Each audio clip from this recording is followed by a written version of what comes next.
Whenever I go into Desa ParkCity, one thing really bugs me. The trees. Not that there are so many of them here, it's that I know when I leave this place, I will miss the trees and what they bring to a city. The environmental benefits of trees are pretty well known by now, but what many people don't realize is how street trees can indirectly reduce traffic congestion in an urban environment. Whether you know it or not, trees affect how people move in the city. They affect whether people choose to move, how they move, where they move to, and for how long they stay moving. Confused? Let me explain.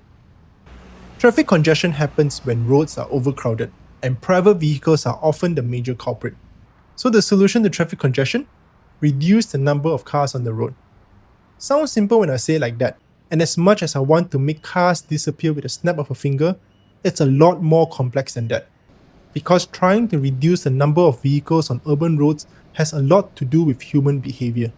And changing any human behavior is never easy. Say someone at home looks into a mirror and decides they want a haircut. They have a few options to get to the local barber shop. Assuming the shop is 1.2 kilometers from their house, they can walk for 15 minutes, cycle for 5, or drive and spend an unknown number of minutes sitting in congestion and circling for parking. While walking or cycling makes more sense in this case, many will still choose to drive. After talking to many people, the biggest single factor in whether Malaysians walk or not is the perceived temperature. While we cannot change the Malaysian heat, trees provide something we often crave: shade. Shaded pedestrian paths allow for a more comfortable walk. This becomes apparent when you observe where people choose to walk. People often choose the side of the street based on where there is more shade. Apart from shading pedestrians and cyclists, trees also shade buildings, roads, and footpaths, all of which are notorious heat sinks and major contributors to the urban heat island effect. When unshaded, they absorb, retain, and radiate heat back to the pedestrians and cyclists. Other than providing shade, trees are also constantly cooling the surrounding area by releasing water into the atmosphere through transpiration. To demonstrate the cooling effects of trees, I took an infrared thermometer on my commute at 2 p.m. in the afternoon. Here, I'm on a footpath that is not shaded. And now, on a shaded footpath. Both readings were taken at the same time and in the same area.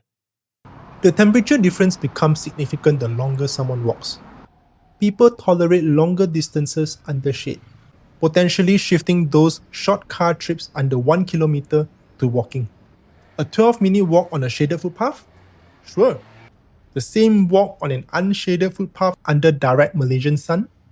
Most will choose to drive instead. Beyond walking directly to a destination, trees also encourages the use of public transit. Every public transport trip begins and ends with a walk. Shade increases the willingness to walk to stations, making waiting outdoors more comfortable and allows for more tolerable transfers. When enough people shift from driving to using public transport, traffic congestion improves.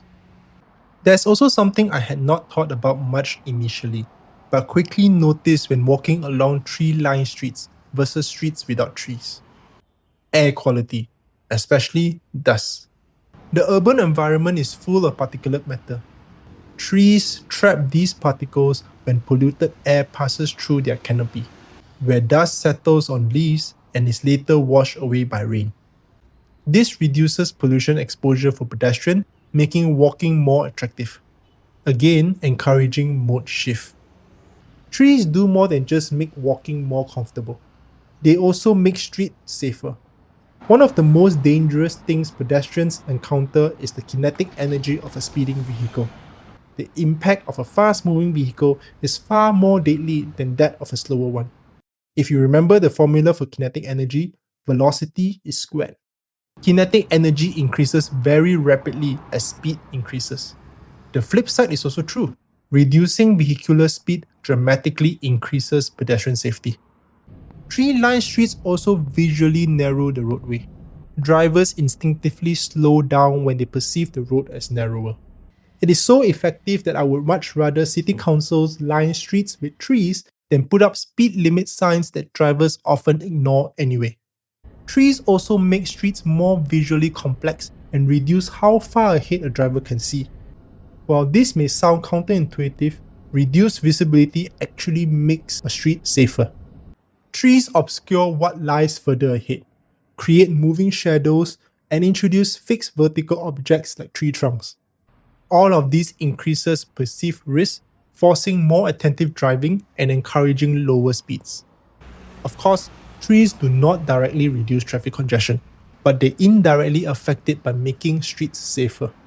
They reduce vehicle speeds, prevent high-speed crashes, make streets safer, and encourage more walking and cycling.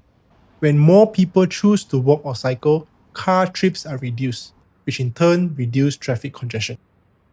To me, the largest and most permanent way trees influence mobility is how land use changes over time. Increased foot traffic along tree-lined streets benefits more local businesses. Local retail shops, mamas, kopitiam, and market vendors thrive. This encourages the growth of more local businesses, which in turn attracts more pedestrians, creating high-quality public realms.